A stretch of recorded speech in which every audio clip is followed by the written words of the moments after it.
So, thanks for joining us. Have a lot of great questions for David that we're just going to explore over the next hour. So, stick with us, and I will jump right into it. David and I did a webinar last year on how discovery helps closing faster, helps close deals faster, and it's a topic everybody talks about. So, I want to ask David that question again. So, how does good discovery close deals faster, David?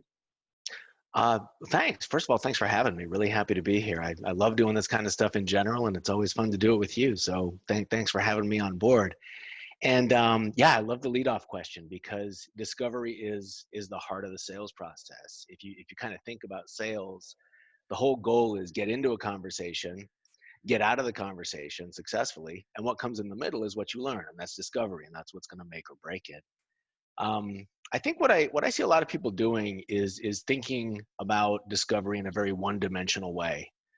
My job is to go in there and discover, as the name would imply. So they interview and they ask questions and they gather data. And I don't think anybody thinks this consciously, but the unspoken process they're putting themselves through is like, okay, I'm going to go and find out a bunch of stuff, and then I'm going to run back to my office and write the world's greatest proposal.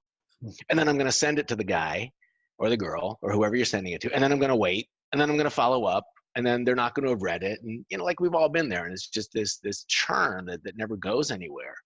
And I think a much more effective way of looking at discovery is, starting with that. Obviously, you need to learn the situation. But first of all, it needs to be a conversation. And what that means is that you don't just want to be getting information.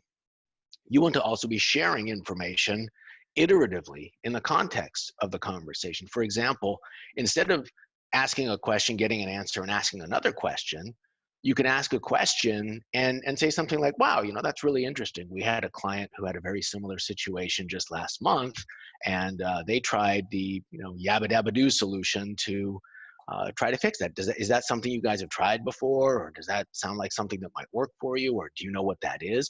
Now all of a sudden it's not just an interview, but you're actually hearing from the client about how they're feeling about your situation.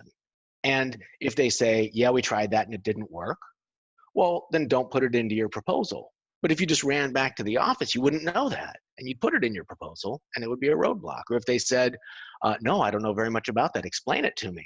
Then there you are in the middle of discovery, pitching, but you're not really pitching because you're just having a conversation and they asked you a question.